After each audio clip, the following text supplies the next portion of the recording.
Hi, my name's Craig McDougall. I'm one of the guys behind Angler's Edge Mapping, and I just put together this little screen capture video to highlight kind of what you get with Lowrance.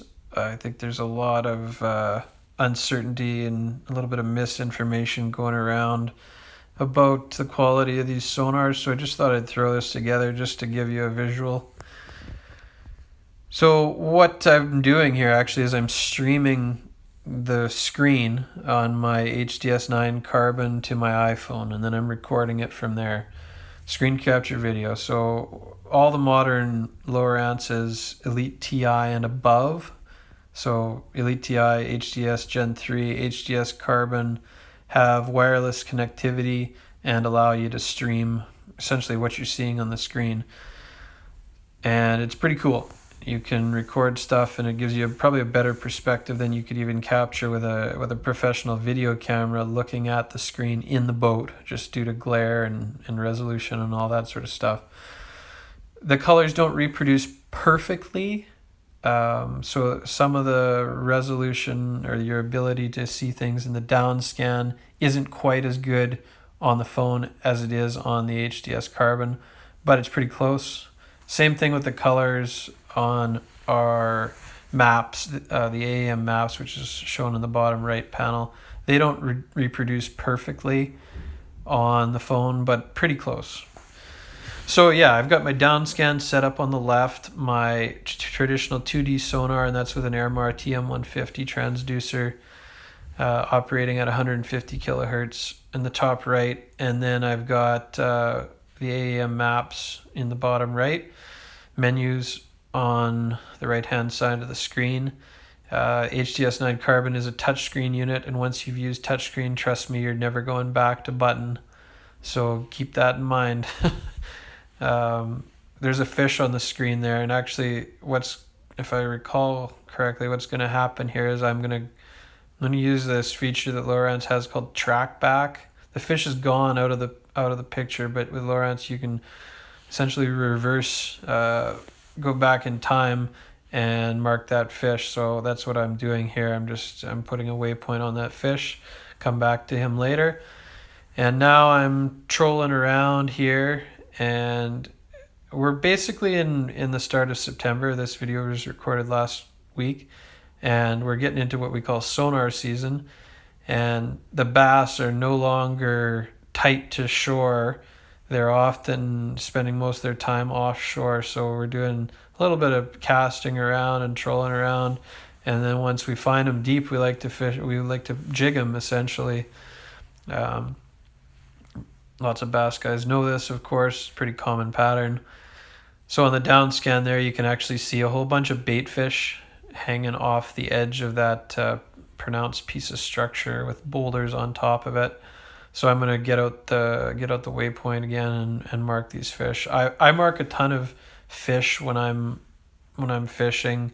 These waypoints, they call them short-term waypoints, and then I delete them at the end of the day because those fish move. Spots are spots, but the maps tend to tip you off most of the time about that anyway. You can see on the down scan there's a couple fish hanging off the edge of the structure in deeper water, 22 to 30 feet. So what I'm actually doing here now is I'm getting some rods ready in the boat. Remember, I'm on the water fishing, so this is kind of slow materializing, but I'm getting some rods ready to drop down some jigs, Ned rigs in particular. Ned rig's a great rig if you've never used it before. So I'm just going to fast forward here just a tad. I think the other thing that's going to happen here is I'm going to lay down a go-to point for my Xi5, and I'm also going to change. Okay, let's just start playing again here. So here's me navigating to where I want to go, and then I'm going to say go to, and I'm going to engage my autopilot, and the Xi5 is going to slowly start taking me to the waypoint. If I was to crank up the speed, it would take me there really quick. Great little connectivity feature. Makes my life so much more easy on the water, especially with kids in the boat. making use of this Xi5 all linked up to my Lowrance. So here we go, we're going just a little bit faster here. And you see my waypoint. And then I'm going to switch to 2D sonar, split screen map plus 2D sonar. I find that 2D is probably the best thing for jigging fish. You'll see in a second here. Lowrance has great 2D. So there's a fish in about 17 feet of water, 18 feet of water, and there's my jig going down to him. And what I did is I think I stopped it above him and tried to jig him. He comes up, takes a look at it. Not really interested. This was a sort of a day where the bite was off to unstable weather and whatnot. Another fish comes up and looks at it. Drop it down a little bit and jig it some more. And then you see that fish rise off the bottom. And before you know it, jig it a little bit more.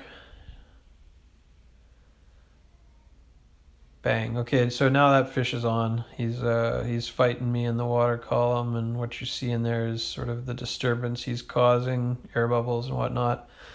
And then another fish actually comes in to check it out, and yeah, so I landed that fish. That was only like a 15-incher, not a huge fish, but just sort of a neat little display of how you can use your sonar to jig in the cone and sort of what you're getting with Lowrance. So we're gonna put together a few of these videos hopefully over the next little while. And yeah, the protection values aren't going to be super high, but maybe they're going to be informative, and hopefully, yeah, you learn something.